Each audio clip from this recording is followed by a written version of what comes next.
Salut tout le monde. Alors aujourd'hui je vous retrouve pour une vidéo qui fait suite à la vidéo sur mon parcours scolaire. Donc si vous l'avez pas vue, je vous la mets quelque part là-haut. Elles avaient été vraiment très nombreuses et nombreux à me poser pas mal de questions à ce sujet, etc.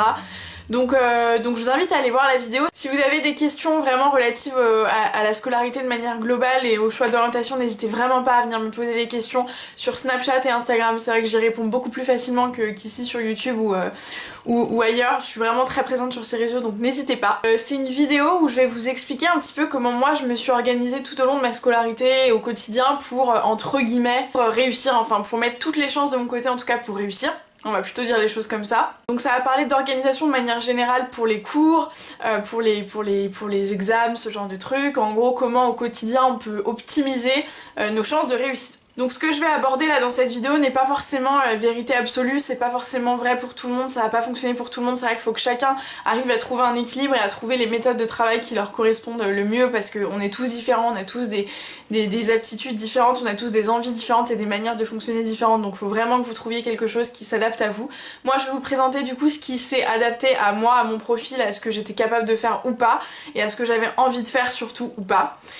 Alors du coup, étant en études supérieures, donc là je termine mon master, donc je termine ma scolarité, effectivement je suis passée par tous les stades où vous êtes en train de passer si vous me regardez, que vous êtes plus jeune. Je pense que cette vidéo peut être utile pour vous. Vous avez été pas mal à me la demander, donc voilà. Comment j'ai fait pour m'organiser au quotidien déjà? Alors je pense que plus les années sont passées, moins j'ai été quelqu'un de studieuse, moins j'ai pris de plaisir entre guillemets à apprendre bêtement mes cours.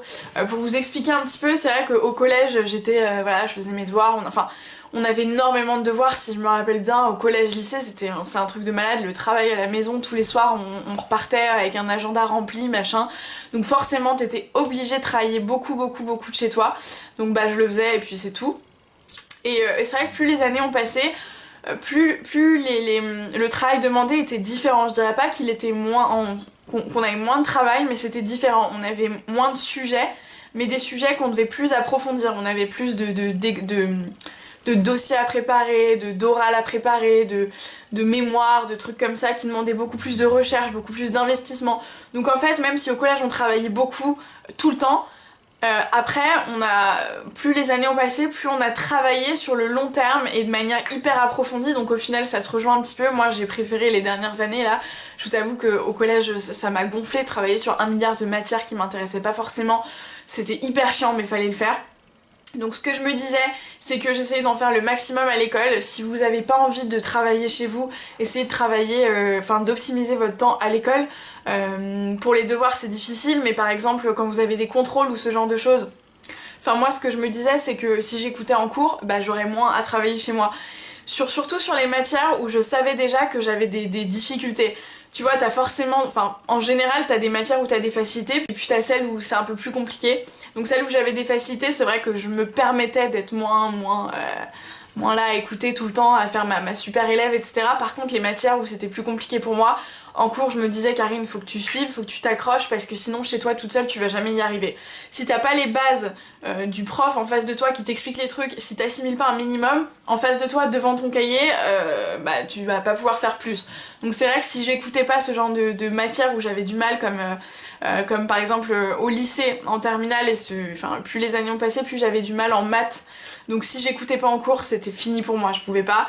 À l'inverse, en langue, en histoire, en éco et tout, j'aimais beaucoup ça. C'est vrai que j'écoutais d'une oreille, mais ça m'arrivait de faire autre chose. Évidemment, faut pas le faire, mais c'est difficile de rester concentré pendant 12 heures d'affilée là quand vous êtes à l'école, donc il y a un moment où tu lâches. Et c'est vrai que les matières où j'avais des facilités, qui me plaisaient plus naturellement, ça me posait aucun problème de les travailler chez moi et c'était plus fluide. Donc voilà. Donc mon conseil, c'est vraiment de vous accrocher. Pour les matières où vous avez des difficultés, écoutez en cours, c'est 80% du boulot, vraiment. Ça vous permet d'assimiler un maximum de choses. Ce que vous n'arrivez pas à comprendre, vous le notez dans un coin, vous vous dites que vous retravaillerez ça en priorité chez vous, et voilà. Il y a un moment où t'es pas un génie, où tu peux pas deviner les trucs, si tu t'écoutes pas quand ta prof te parle de logarithme, d'exponentielle, d'intégrale, de machin, de trucs, tu vas pas le deviner tout seul. Donc voilà, faut se donner du mal.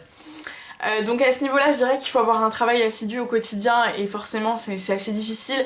Après ça dépend de votre personnalité, encore une fois je me répète, mais ça c'est des choses qui ont été valables pour moi. mais me dites pas en commentaire ouais mais c'est facile à lire ou je sais pas quoi, je vous parle de mon expérience. Autre chose qui m'a pas mal aidée sur les matières où j'avais du mal, bah, c'était en fait juste de demander à mes potes.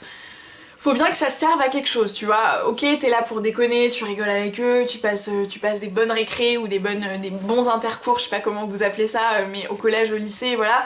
Mais c'est vrai que c'est utile d'avoir des amis qui peuvent t'aider quand t'es en difficulté. T'as des matières où toi t'es plutôt bon, et bah tu vas leur proposer ton aide. T'es plutôt futé en histoire, et bah tu vas leur dire bah tiens, il y a un DM samedi ou il y a un DM dans une semaine, on va le réviser ensemble vu que toi je sais que c'est difficile pour toi. Puis lui il va te renvoyer l'ascenseur, hein, il va te dire bon bah toi t'es une brêle en maths, écoute viens on va faire le devoir maison ensemble, viens je vais t'aider, je vais t'expliquer, voilà. Dès le départ, dès qu'on a la possibilité de travailler en équipe, entre guillemets, travailler en groupe, il faut le faire. Au collège c'est peut-être pas forcément inné, mais c'est vrai qu'on l'acquiert avec le temps, on travaille de plus en plus en groupe, etc. Et moi je trouve ça assez dommage qu'au collège on fasse pas plus que ça. Mais il faut s'enrichir des autres, il faut s'enrichir des gens qui t'entourent, ça va t'apporter que du bon et c'est beaucoup plus cool de travailler avec tes potes que de travailler tout seul dans ton coin.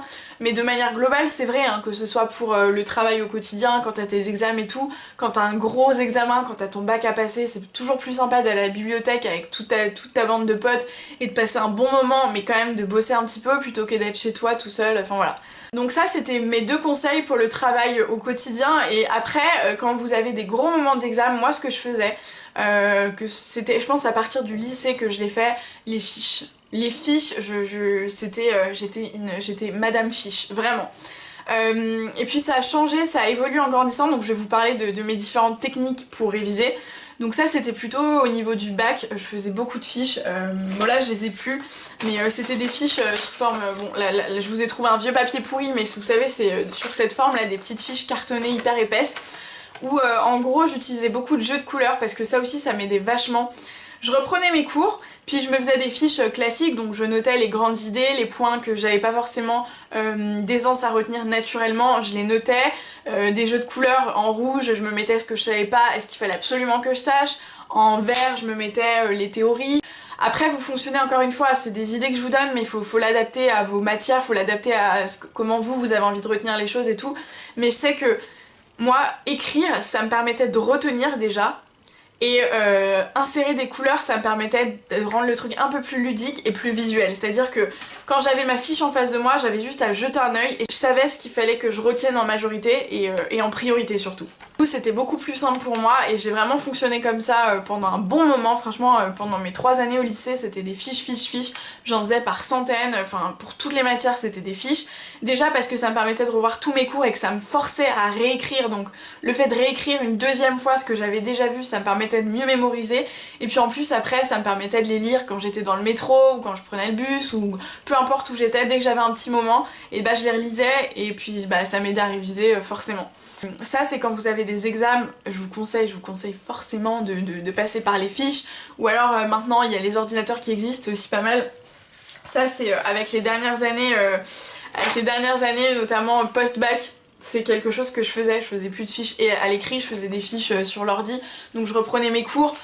C'est marrant parce que du coup j'ai remis le nez là-dedans et putain c'est ouf. Bref, donc je faisais des fiches comme ça sur Word, sous forme de tableau, enfin bref comme j'avais envie, et pareil ça me permettait de retaper mes cours une 2e fois, donc de mieux ça rentrait plus facilement dans ma tête.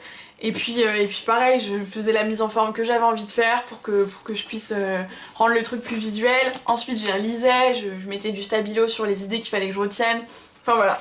Évidemment, si vous avez des matières beaucoup plus pratiques, type les maths ou des trucs où vous avez vraiment besoin de faire des cas pratiques, entraînez-vous, il n'y a pas de miracle. Vous aurez beau écrire des fiches, si vous savez pas appliquer ce que vous êtes en train d'expliquer sur le papier, ça va vraiment servir à rien. Donc faut s'entraîner. Ça c'était au niveau de mes bonnes pratiques, entre guillemets, de mes petites astuces pour réviser, mais au niveau de l'organisation pure, pour les révisions c'est difficile. Moi je suis pas quelqu'un qui va réviser 8 mois à l'avance tous ces trucs. Le bac et les gros examens comme ça, effectivement ça demande du temps. Tu peux pas te dire la veille je vais réviser mon bac, ça on est d'accord les gars, c'est pas possible. C'est pour ça aussi qu'à l'école tu vas avoir des examens tout au long de l'année, parce que ça va t'aider mine de rien à apprendre au fur et à mesure. Mais moi je suis vraiment quelqu'un qui m'y prend à la dernière minute de manière générale. Peut-être pas la veille, mais j'essaye de pousser le truc au max jusqu'à temps où je me dis bon là il me reste 5 jours, je peux plus attendre, il faut que je le bosse. Donc j'allais me dire ok bon bah ce soir je me fais 2 heures de management, 2 heures de compta, 2 heures de machin, et puis je le faisais. J'aimais bien me faire un planning, ça aussi ça peut être une belle idée pour celles qui ont pas forcément, ou celles et ceux qui savent pas forcément s'organiser. Faites-vous un planning à la semaine, vous avez votre planning de cours ou peu importe si vous êtes en vacances et vous vous dites ok bon bah lundi matin pendant 2 heures je révise l'histoire. Mardi soir je révise pendant 2 heures le français, machin. Tu t'organises comme tu veux et de manière hyper raisonnable. Te dis pas que tu vas passer 8 heures d'affilée à réviser une matière, enfin c'est déconnant, tu vas avoir mal au crâne, ça va te saouler.